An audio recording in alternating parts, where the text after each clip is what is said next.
Hi everyone, it's Toby and welcome back to my channel. Today we have a really exciting topic. We are going to be looking at how to develop your own artistic style. So if you've ever wondered how to go about creating your style, your artistic voice, then you are in the right place. We'll be showing all sorts of useful, practical tips and tricks which will help you develop into your own unique artist. When it comes to sketching, developing your own style can be a thrilling journey. It can also be a scary journey or an uncertain journey, and sometimes it can be a lonely journey. But what I want to show you today is that actually it can be fun and experimental.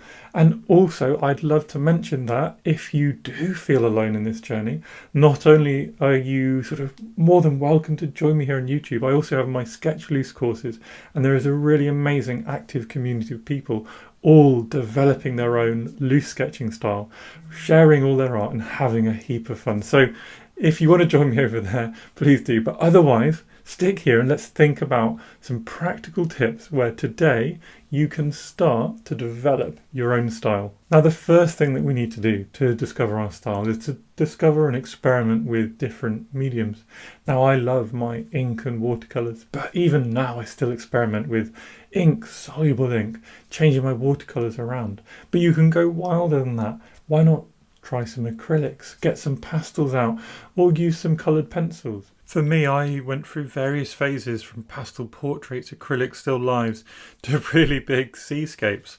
And all of these things taught me about what I enjoy. And eventually I came back to my watercolours and ink because that, through all the experimentation, was my passion. All of these different things are applying the same techniques, but they produce very different results.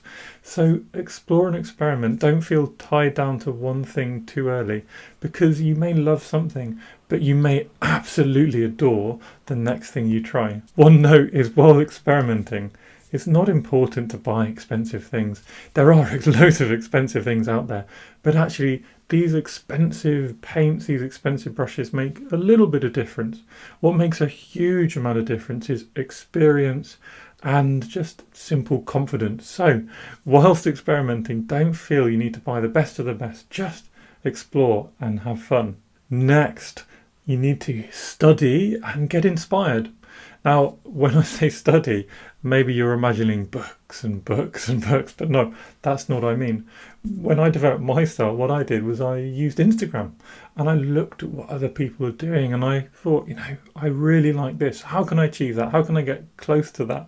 So what I'm talking about is inspirational study.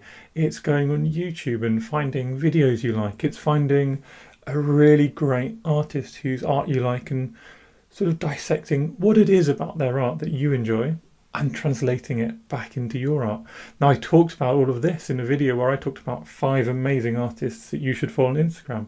And I didn't just wish them out of thin air. Now, these are 5 artists which I do the same. I look at their art and I go, oh, I really like that. How can I incorporate that into my style? So go out there, do the same. Make a list of people you enjoy, follow them, save their art, and be inspired.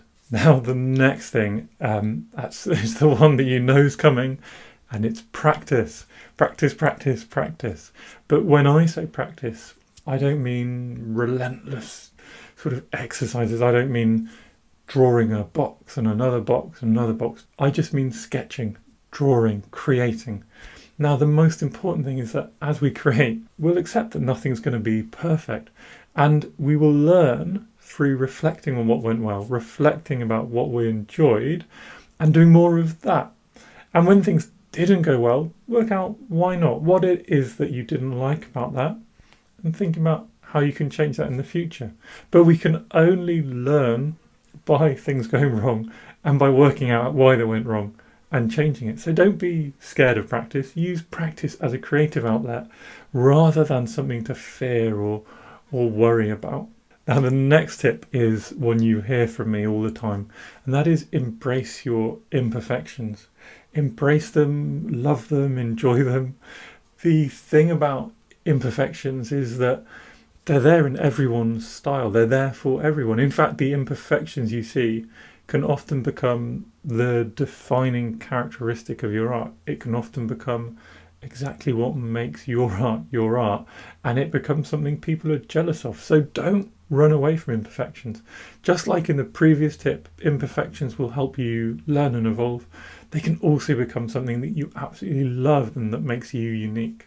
And that brings us really neatly into the final tip for today, which is find your personal touch. What is it about you or your art or how you create that is you? And that can be all sorts of different things. And often what it is will become apparent as you look across your experimental different sketches.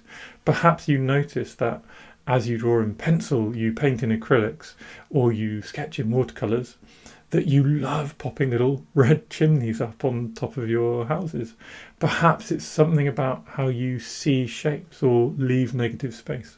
Now for me, I have a few funny quirks. Mine are my silly wobbly lines, which I really love popping in. It's the mistakes I make and the way I base everything in shapes. And it's also, like I said, turning every little chimney into a little red dot using my favourite Scarlet Lake from Winsor Newton.